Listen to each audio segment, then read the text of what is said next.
Strike ಮಾಡಕ್ ಗೊತ್ತಿಲ್ಲ. ರಾಮ ಮಂದಿರದ ರೊಕ್ಕ ಎಲ್ಲಿ ಬಂತು ಎಲ್ಲಿ ಹೋಯ್ತು ಅದನ್ನ ನಮಗೆ ಲೆಕ್ಕಾಚಾರ ಕೊಡ್ರಿ ಅಂತೇಳಿ ನಾವು ಜಂತರ್ ಮಂತರ್ ಒಳಗೆ ಸ್ಟ್ರೈಕ್ ಮಾಡಕ್ ಗೊತ್ತಿಲ್ಲ. ನಮ್ದು ಹಕ್ಕು ಐತಿ. ನೀವೇನು ನೀಟ್ ಪರೀಕ್ಷೆ ಲೀಕ್ ಮಾಡಿದಿರಲ್ಲ, ಅದು ನಿಮ್ಮ ಕರ್ತವ್ಯ ಇತ್ತು. ಅದನ್ನು ಸಹಕಾರವಾಗಿ ನೀವು ನೀಟ್ ಪರೀಕ್ಷೆಯನ್ನು ಕಾರ್ಯಗತವಾಗಿ ರೂಪಿಸ್ಕೊಳ್ಬೇಕಾಗಿತ್ತು. ಅದನ್ನು ರೂಪಿಸ್ಕೊಂಡಿಲ್ಲ. ಇದೇ ಫಸ್ಟ್ ಅಲ್ಲ ನೀಟ್ ಪರೀಕ್ಷೆ ಲೀಕ್ ಆಗತ್ತಿದ್ದು. ಕ್ರಮೇಣವಾಗಿ ಮತ್ತೆ 15-16 ಸರ್ತಿ ಈ ಥರ ನೀಟ್ ಪರೀಕ್ಷೆ ಲೀಕ್ ಆಗ್ತಾ ಇದೆ. ಅದಕ್ಕೋಸ್ಕರ ಅಲ್ಲಿ ಏನು ಜಂತರ್ ಮಂತರದಲ್ಲಿ ಸ್ಟ್ರೈಕಿಗೆ ಕೂತಿದ್ದಾರಲ್ಲ, ನಾವು ಅದಕ್ಕೋಸ್ಕರ ಇಲ್ಲಿ ನಾವು ಇವತ್ತು ಜಿಲ್ಲಾಧಿಕಾರಿಗಳಿಗೆ ಮನವಿ ಕೊಡೋಕೆ ಬಂದೀವಿ. ಅಲ್ಲಿ ಮಹಿಳೆಯರ ಮೇಲೆ ಮತ್ತು ವಿದ್ಯಾರ್ಥಿಗಳ ಮೇಲೆ ನಾವು ನೋಡ್ತೀವಿ ದಿನ ಸೋಷಿಯಲ್ ಮೀಡಿಯಾದಲ್ಲಿ ಯಾವ ರೀತಿ ಮಕ್ಕಳ ಮೇಲೆ ಹಲ್ಲೆ ಮಾಡ್ಲಕತ್ತಾರಪ್ಪ ಅಂತಂದ್ರೆ, ಮಕ್ಕಳೇ ಕುಂತು ಪ್ರೊಟೆಸ್ಟ್ ಮಾಡುವಂಥ ಕಾರಣದಲ್ಲಿ ಇವ್ರು ಈ ಥರ ಪೊಲೀಸರು ಹಲ್ಲೆ ಮಾಡ್ತಾರಂದ್ರೆ ಎಲ್ಲಿ ಬಂದು ನಿಂತದ ನಮ್ಮ ಪ್ರಜಾಪ್ರಭುತ್ವಕ್ಕೆ ರಾಜಕಾರಣಿಗಳು ಯಾಕೆ ಬೆಲೆ ಕೊಡಕತ್ತಿಲ್ಲ? ಅದೇ ಪ್ರಜಾಪ್ರಭುತ್ವದಿಂದ ಆ ಸೀಟಿಗೆ ಅವ್ರು ಬಂದಿರ್ತಾರಂದ್ರೆ ಪ್ರಜಾಪ್ರಭುತ್ವಕ್ಕೆ ಯಾಕೆ ಬೆಲೆ ಇಲ್ಲ? ನೀವು ಎಲೆಕ್ಷನ್ ಬಂದಾಗ ನಾವು ನಿಮ್ಮನ್ನು ಏನದ ನಿಮ್ಮದು ಏನದ ನಾವು ಅದನ್ನು ಮಾಡಿಕೊಡ್ತೀವಿ, ನಿಮ್ಮ ಕೆಲಸ ನಾವು ಮಾಡಿಕೊಡ್ತೀವಿ, ಯಾವುದೇ ತೊಂದರೆಗಳು ಇಲ್ಲಾರ್ದಂಗೆ ನಿಮ್ಮನ್ನು ನಾವು ಮಾಡಿಕೊಡ್ತೀವಿ ಅಂತ ಹೇಳಿ ನೀವು ಅಲ್ಲಿ ನಿಮ್ಮ ಸೀಟ್ ಮೇಲೆ ಕುಂದಿರ್ತೀರಿ. ನಾವು ಅಲ್ಲಿ ಸದನಕ್ಕೆ ಬರ್ತೀವಿ, ನಿಮ್ಮ ಸದನಕ್ಕೆ ಬರ್ತೀವಿ ಅಂದಾಗ ಹಿಂದಿನ ಭಾಗಲ್ಲೇ ಓಡಿ ಹೋಗ್ತೀರಿ. ಅಂದ ಬಳಿಕ ನಿಮ್ಮದು ಯಾವ ಲೆಕ್ಕಕ್ಕೆ ಯಾವ ಲೆಕ್ಕಕ್ಕೆ ನೀವು ಎಜುಕೇಷನ್ ಮಿನಿಸ್ಟರ್ ಅದೀರಿ? ನಿಮ್ಮ ಮನೆಯಲ್ಲಿ ನಿಮ್ಮ ಮಕ್ಕಳು ನೀಟ್ ಪರೀಕ್ಷೆ ಕೊಡೋಂಗಿಲ್ಲ, ಯಾಕಂದ್ರೆ ನೀವು ಗಳಿಸಿಟ್ಟಿರ್ತೀರಿ. ಅವ್ರಿಗೆ ನೀಟ್ ಪರೀಕ್ಷೆ ಕೊಡೋ ಅವಶ್ಯಕತೆ ಅವ್ರಿಗೆ ಇರೋಂಗಿಲ್ಲ. ಈ ಬಡವ್ರ ಮಕ್ಕಳು ನೀಟ್ ಪರೀಕ್ಷೆ ಕೊಟ್ಟಿರ್ತಾರೆ, ಅವ್ರಿಗೇನೆ ಬೇಕಾಗಿರ್ತದೆ ಸೀಟ್.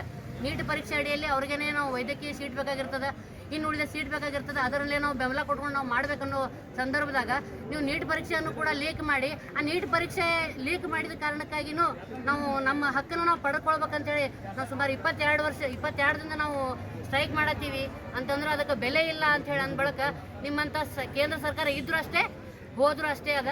ನೀವು ಈಗೇನು ನಾವು ಧರ್ಮೇಂದ್ರ ಪ್ರಧಾನ್ ಅವರಿಗೆ 20 ದಿನಗಳವರೆಗೆ ಅವರು ಅವಧಿಯನ್ನು ಕೊಟ್ಟಿದ್ರು, ನೀವು ಅದನ್ನು ರಿಸೈನ್ ಮಾಡ್ರಿ ಅಂತೇಳಿ.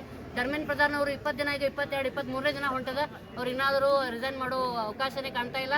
ಈ ಮೂಲಕ ನಾವೇನು ಹೇಳಕತ್ತೀವಪ್ಪ ಅಂತಂದ್ರೆ, ಈಗ ನಾವು ಯಾವ ನಿಟ್ಟಿಗೆ ಬಂದಿದ್ದೀವಿ ಅಂದ್ರೆ ನರೇಂದ್ರ ಮೋದಿ, ಮಾನ್ಯ ಮಂತ್ರಿ ನರೇಂದ್ರ ಮೋದಿ ಅವರೇ ರಿಸೈನ್ ಮಾಡ್ಬೇಕನ್ನೋ ಕಾರಣಕ್ಕೆ ಬಂದು ನಿಂತೀವಿ.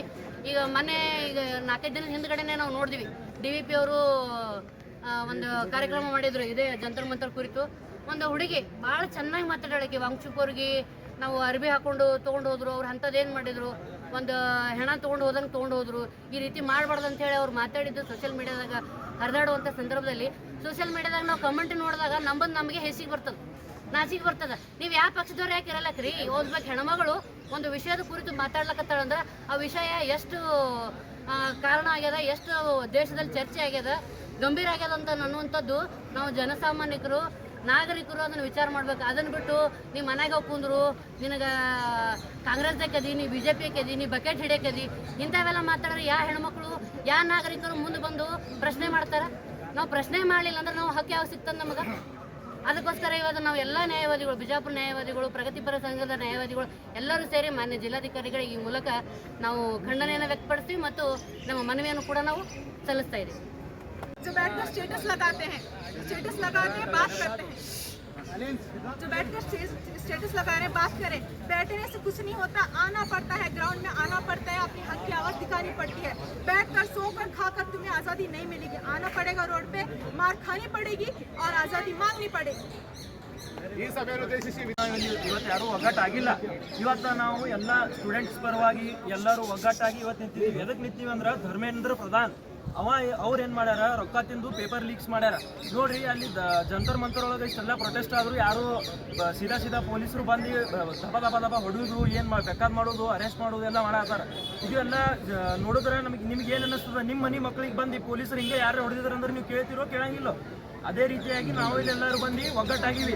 ನಾವೇ ಹಿಂಗೆ ಈಗ ಮೊದಲಿಂದೆಲ್ಲ ಫ್ರೀಡಮ್ ಫೈಟರ್ಸ್ ಎಕ್ಸಾಂಪಲ್ ಅಂದ್ರೆ ಭಗತ್ ಸಿಂಗ್ ಅವರು, ವಿವೇಕಾನಂದ ಅವರು, ಅವರೆಲ್ಲ ಹಿಂಗೆ ಸುಮ್ಮ ಅವ್ರ ಮನ್ಯಾಗ ಅವರು ಚಪ್ಪಲ್ ಮೇಲೆ ಹಾಕೊಂಡು ಕೂತಿ ಆರಾಮ್ ಊಟ ಗೀಟ ಮಾಡಿ ಅವ್ರು ಜೀವನ ಬಿಟ್ಟು ಹೋಗಿದ್ರಂದ್ರೆ ನಮಗೆ ಈ ಫ್ರೀಡಮ್ ಸಿಗ್ತಿರ್ಲಿಲ್ಲ. ನಾವು ಇದೇ ರೀತಿ ಮನ್ಯಾಗ ಹೇಗೆ ಕೂತ್ವಿ ಅಂದ್ರೆ ನಮಗೇನು ಸಿಗಂಗಿಲ್ಲ. ಬರ್ರಿ ಎಲ್ಲರೂ ಪ್ರೊಟೆಸ್ಟ್ ಮಾಡಿದ್ರೇ ನಮ್ಮ ಧ್ವನಿ ಏನನ್ನೋದು ಕೇಂದ್ರ ಸರ್ಕಾರಕ್ಕೆ ನಾವು ಎಲ್ಲ ಏನನ್ನೋದು ಗೊತ್ತಾಗಬೇಕು. ನಾವೇ ಮನ್ಯಾಗ ಮಾಡ್ಲಿ ಬಿಡು, ಅವ್ರು ಏನು ಬೇಕಾದ್ ಮಾಡ್ತಾರೆ, ನಮಗೇನು ತೊಳ್ದದ. ನೀವು ಪೇರೆಂಟ್ಸ್, ಎಕ್ಸ್ಪೆಷಲಿ ಪೇರೆಂಟ್ಸ್, ನೀವು ನಿಮ್ಮ ಮಕ್ಳಿಗೆ ಕಳಿಸ್ಬೇಕು. ಹೋಗು, ನಿನ್ನ ಧ್ವನಿ ನೀ ಎತ್ತಲಿಲ್ಲ ಅಂದ್ರೆ ನಿನಗೆಲ್ಲರೂ ನಾಳೆ ತುಳಿತಾರ. ನೋಡ್ರಿ ಈ 5 ಬಟ್ಗಳು ಇವತ್ತು ಹಿಂಗೆ ಈ ಬಟ್ಲೆ ನೀವು ಹೊಡಿತೀವಿ ಅಂದ್ರೆ ಆಗಂಗಿಲ್ಲ. ಈ ಮುಷ್ಟಿ ಮಾಡೇ ಹೊಡಿಬೇಕಂದ್ರೆ ಎಲ್ಲರೂ ಇಲ್ಲಿ ಬರಬೇಕು. ನನಗೆ ಇಲ್ಲಿ ಎಲ್ಲರಿಗೆ ಅವಕಾಶ ಮಾಡಿಕೊಟ್ಟಿದ್ದಂಕ ಎಲ್ಲರಿಗೂ ನಾನು गांव की रग में उतार दिया गया है। तुम जियो हजारों साल, तुम खाते जाओ माल, तुम खींचो सबकी खाल, तुम तोड़ दो सारे जाल, तुम चलो सियासी चाल, तुम और बढ़ाओ माल, कानून तुम्हारी ढाल, तुम जियो हजारों साल, तुम जियो हजारों साल। आज हम हमारे एडवोकेट यूनियन की तरफ से ये जो नीट पेपर लीक हुआ था उसके लिए प्रोटेस्ट के लिए जमा है, और वो प्रोटेस्ट करने का मकसद ये है कि ये सिर्फ नीट एग्ज़ाम का लीक नहीं है, ये बच्चों का भविष्य का लीक हुआ है, बच्चों का भविष्य खत्म करने का काम हुआ है। तो एज ए मिनिस्टर हम धर्मेंद्र प्रधान से डायरेक्ट सवाल ये करते हैं कि जब तुम एक सिस्टम को सही से नहीं चला सकते, जब तुमको जो मिनिस्ट्रीशिप दिया गया है वो चीज़ को तुम अकाउंटेबल सही से नहीं चला सकते, तो हमारा वो सीधा साधा राइट बनता है कि तुमको हम पूछे कि तुम जब नहीं चला सकते तो तुम रिजाइन करो, तुम पहली फुर्सत से रिजाइन करो, क्योंकि तुम नाकाबिल हो सिस्टम को चलाने के लिए। सिस्टम पूरा लीक कर रहे हो, सिस्टम पूरा बर्बाद कर रहे हो, अपनी बर्बादी के साथ साथ पूरे भारत देश के बच्चों का भविष्य आप लीक कर रहे हो, पूरे भारत बच्चों का भविष्य आप खत्म करने के लिए तुले हो। तो आपसे सीधे सवाल है कि जब तक आप रिजाइन नहीं करोगे, जब तक एजुकेशनल सिस्टम और एक मर्तबा अच्छे से बिल्ड होके हमारे बच्चों का भविष्य नहीं बनेगा, तब तक हम लड़ेंगे, आखिरी दम तक लड़ेंगे। और एक मिसाल है, ये एग्जाम्पल है इंडिया के अंदर, क्योंकि हर मिनिस्ट्रीशिप के अंदर यही हो रहा है। आप चाहे रोड मिनिस्ट्री ले लो, आप चाहे मोदी के जितने भी फॉरेन टूर ले लो, फॉरेन टूर इसलिए करते हैं कि वहाँ से हम कुछ ना कुछ लेकर के आएंगे। क्या लेकर के आएंगे? इन्वेस्टमेंट लेकर के आएंगे।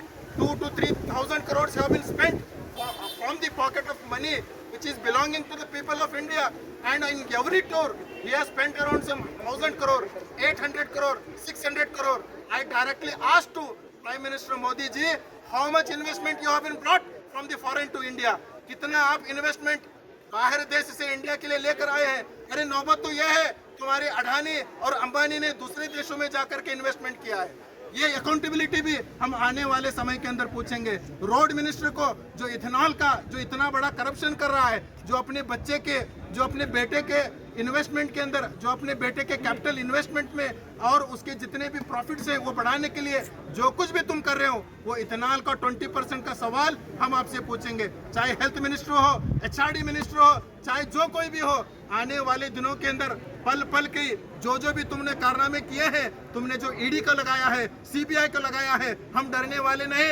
चाहे जो करना है कर लो, बट हम सवाल उठाएंगे, सवाल पूछेंगे, क्योंकि बाबा साहब अम्बेडकर ने कॉन्स्टिट्यूशन के जरिए हमको वो राइट दिया है। उसी राइट के बदौलत हम आज खड़े हैं और मांगेंगे कि जब तक तुम इस्तीफा नहीं दोगे तब तक हम छोड़ने वाले नहीं, जब तक हम छोड़ने वाले नहीं। इसलिए हर एक बोलो कि धर्मेंद्र प्रधान तुमको रिजाइन करना होगा, धर्मेंद्र प्रधान तुमको रिजाइन करना होगा, बच्चों का भविष्य उज्जवल हमको बनाना होगा। धर्मेंद्र प्रधान तुम रिजाइन करो, तुम रिजाइन करो, तुम रिजाइन करो।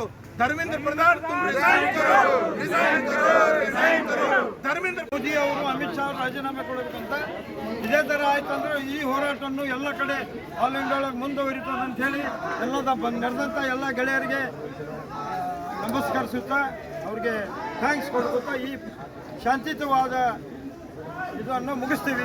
ಜೈ ಹಿಂದ್, ಜೈ